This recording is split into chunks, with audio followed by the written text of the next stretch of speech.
when you decided to build something from scratch out of nothing that has become a media empire? When did that happen? Outside of problem solving, it 100% was the grace of my son's life. And so tell me about Cam.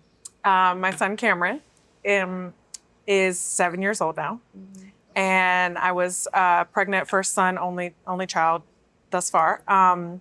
I'm pregnant. I know nothing about being pregnant. I have a few friends that have had the experience, but I'm brand new to this.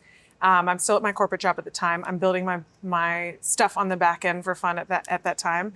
And I am 6 months pregnant. I'm at my job and I leave to go to my 24-week checkup. Okay. Go for a sonogram. They do the sonogram. They're doing it really long. And even his dad at the time leaves.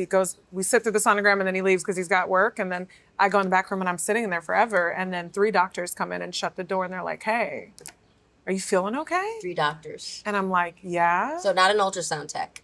No, 3 doctors. And I can tell because everyone's white in the face. And I'm like, "What is happening?" And I'm clueless. And I was at work. So I was like, "Hey, I'll be back in 30 minutes. Yeah, you're in your lunch I'm still break. in my, Yeah. And they're like, so a couple things.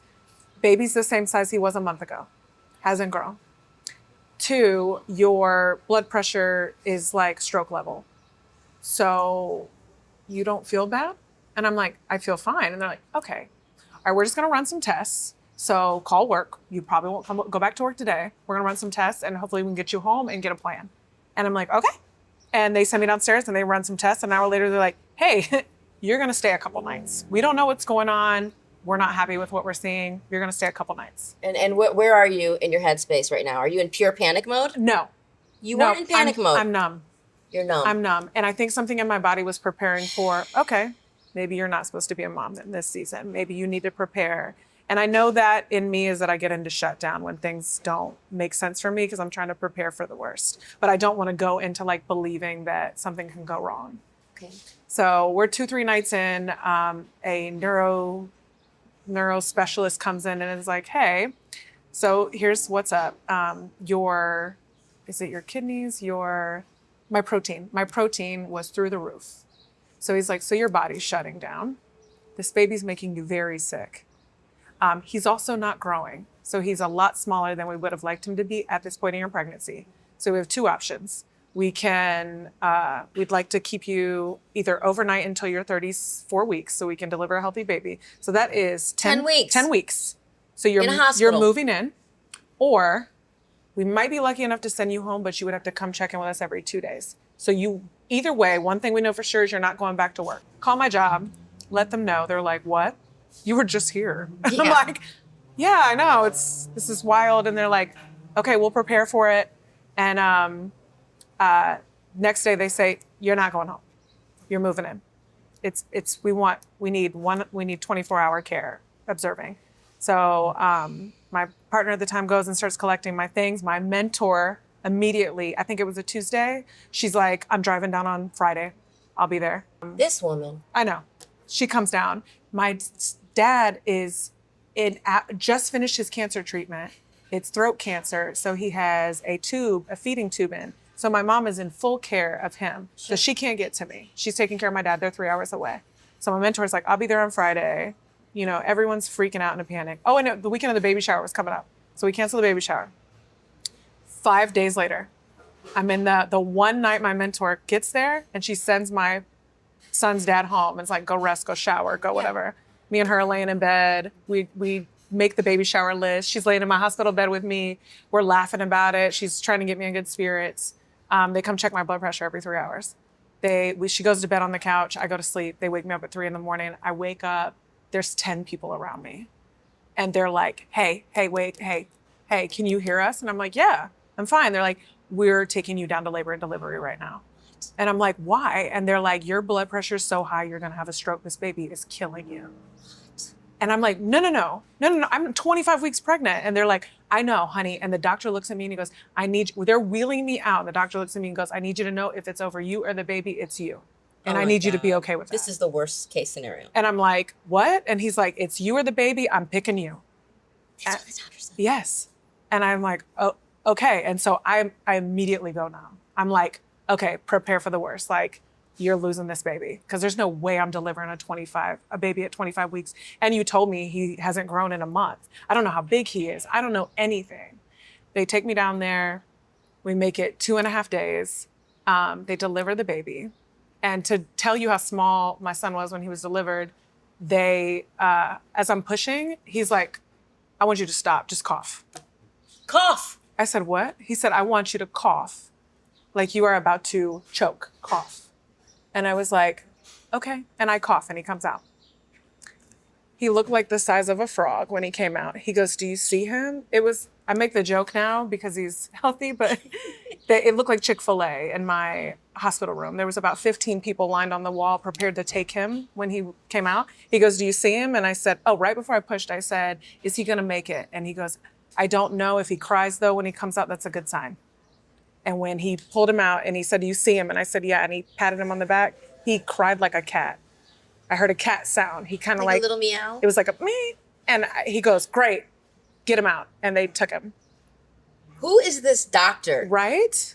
Who is this doctor? Where are you? We need more of you, sir. I could see this man. I could see his face. I know exactly what he looks like. My God. Yes. If I have to choose, yeah, I'm picking choosing you. Yes. See, and this is the part that, and I have to say this because you are an example of this. This is the situation that women are in. Yes. This is the situation that women are in that we don't get to talk about and we don't get to verbalize and be vulnerable in this way. We need doctors in the rooms with us. Yes. Not politicians. Yes. Because the conversation that you had with your doctor about saving your life over a baby that could not make it on its own. Yep. This is and I didn't know I had no clue what was going on. It was happening to me. I couldn't advocate for myself. I didn't even know what I had, Shannon. I was like, what is going on? What did you have? Do you even know? They told me later on I had severe preeclampsia, which is very normal. And they say that like they've been studying this for decades, and like the best thing that they know is that it's at inception when it connects, when the I forget what it's called, but when it connects and it's just faulty. So he was like, think of it as a car part. So as the nutrients flow from you to the baby, it just kind of stops working. Yeah. And then it makes your body becomes very sick.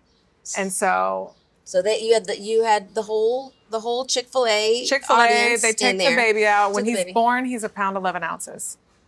Tiny. Frog size. And for people that have never had a baby or don't know about having babies, like an average size baby is probably like around 7 pounds. Yes, correct. Right? So he's 1 pound 11 ounces. 1 pound 11 ounces.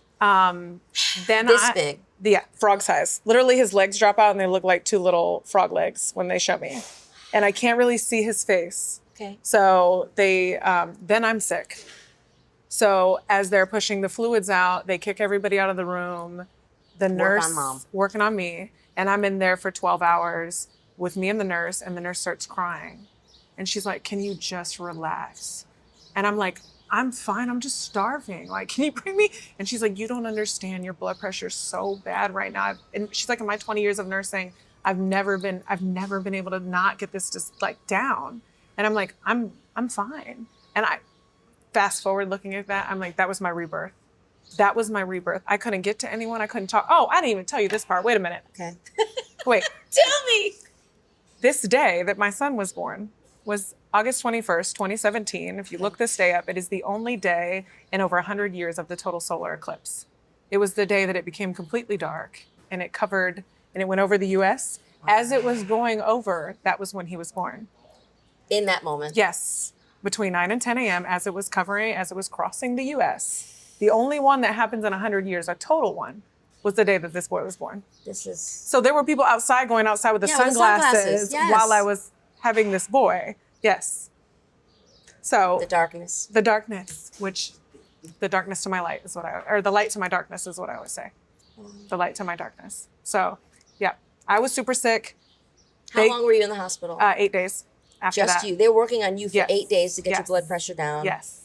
And get me healthy. And what does that look like? Is that like infusions? Is it Is it a course of medication? Yep. How do you get a blood pressure down that's higher than they've ever seen in the history of the hospital? I have no idea. Okay, they did their thing. Yeah, they knew what to do. She kicked everyone out, had me in there for 12 hours, and then it took another half a day to get me in a regular room. Okay. And then I could see my family and stuff. It was 3 days before I could see my son. It was 12 days before I could touch him. And where was your mental? Were you still in shock? And did you disassociate from the fact that he had been born? I disassociated because I remember they came up there to do the birth certificate and they were like, what do you want to name him? And I remember thinking to myself, that's not funny. I remember thinking to myself, if I give this baby a name, then I'm attached. And when I give him a name and I lose him, I'm never going to forgive myself. So you almost thought there was a certainty that he wasn't going to make it. Yes. You had already told yourself, you'd given yourself permission to start grieving. Yes, because nobody told me anything. Like even a woman came up to talk to me about lactation and I was like, you got to be kidding me. Who am I feeding? That baby is not Gonna make it. And he's not big enough for me to do anything. So why are you talking to me You about were thinking this isn't a viable birth. Yeah, I'm There's like, get no way out of he's here. surviving. Yes, and then 3 days later, his dad comes up to the room and he's like, I saw his face and I was like, okay. And he's like, do you want to see it? And I go, yeah. And he goes, I want to warn you, it doesn't look like a regular face. And he shows me and he had 2 holes, but his nose wasn't developed. And he just wasn't fully developed. And in that moment, I remember thinking, if he makes it, I have to prepare myself now to parent a child that may never be normal.